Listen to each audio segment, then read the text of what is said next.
Derek Bieri, the man behind the massively loved YouTube channel Vice Grip Garage, has always appeared as the guy who keeps everything lighthearted, humorous, and full of old-school adventure. But behind that smile, behind those engine rescue missions, and behind the wild road trips where he brings abandoned classics back to life, lies a story that is far more emotional than most viewers ever realize. His rise to fame wasn't built overnight. It came from hardship, sacrifice, and countless personal battles that shaped the man audiences see today.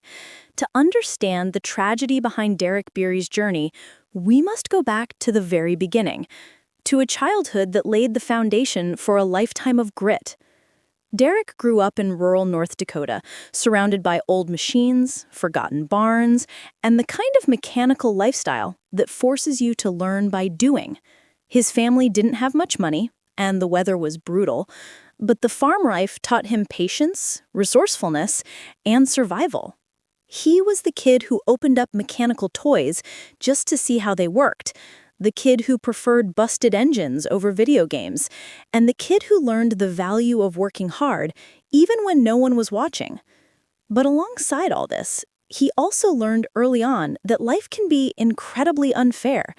Money was always tight, winters were cruel, and family struggles often pushed him to grow up faster than other kids his age.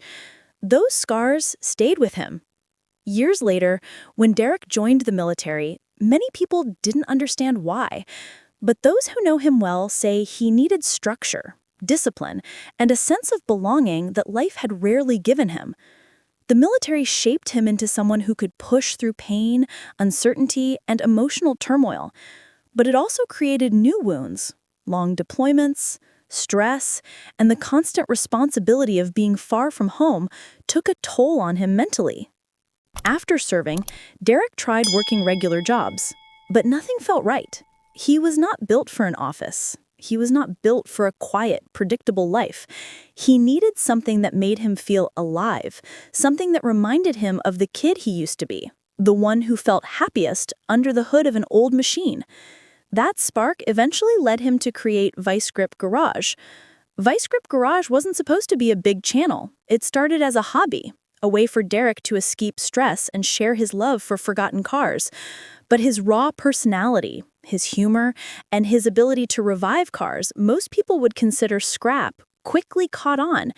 People connected with him because he wasn't fake, he wasn't scripted, he wasn't trying to be perfect. He was just real. But with fame came pressure that slowly turned into tragedy. As the channel grew, Derek faced burnout. He was working nonstop, filming everything himself, editing, planning road trips, and risking his safety on every rescue mission. The emotional and physical exhaustion piled up, and behind the scenes, viewers never saw the days he struggled to get out of bed, the nights he lay awake worrying about money, safety, and the future of his family. Many fans don't know that Derek almost quit YouTube several times. The stress was overwhelming, and the fear of failure haunted him. Add to this the online criticism, people judging him, attacking his decisions, and spreading rumors, which all slowly chipped away at his mental health. Then came one of the biggest tragedies of his life. Derek and his family were forced to leave Minnesota after facing increasing personal and safety concerns. The move wasn't glamorous, it wasn't planned, it was emotional and painful. They had built a life there, memories, friends, and routines, but the threats and pressure became too much. Uprooting his family, especially his children, crushed Derek's heart. He carried the guilt silently while trying to keep smiling for the camera. And yet, he kept going. His fans still saw the funny, determined, undefeatable Derek Bieri, but very few knew the level of sacrifice it took to continue.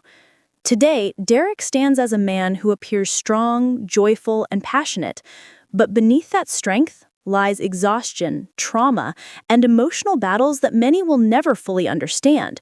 The number of cars he rescued is nothing compared to the number of silent battles he fought within himself. Vice Grip Garage is not just a YouTube channel. It is Derek's coping mechanism, his therapy, his way of turning pain into purpose. And that is what makes his story truly heartbreaking. Derek's story becomes even more emotional when you look at the sacrifices he made for his family, while the entire world only saw the surface-level excitement of his channel.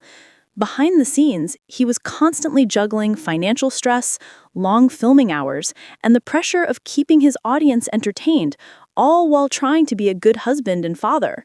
What many people don't realize is that YouTube is often a double-edged sword.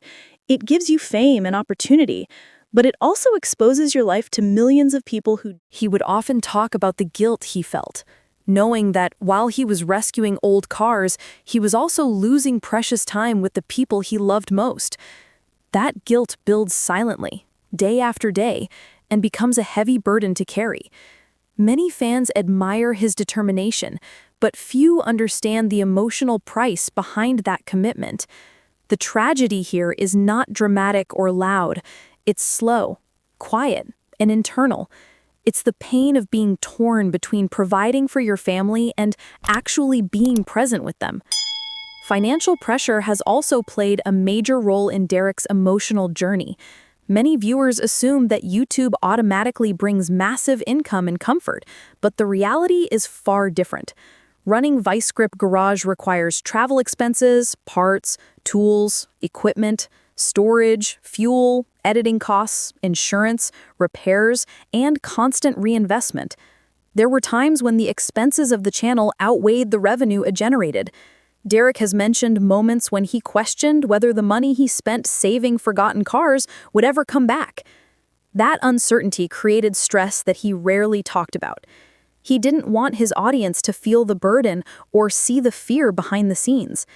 Instead, he masked it with humor, determination, and his classic, "let's see if this works" attitude. But the truth is, every rescue mission carried emotional and financial risk, and Derek felt responsible for every dollar that went into making the channel survive. The move to Tennessee, while beneficial in many ways, also created new emotional challenges. Relocating an entire family, adjusting to a new environment, building a new workshop, restarting routines, and restructuring the channel created additional pressure. Derek suddenly had to rebuild everything he had worked so hard to establish.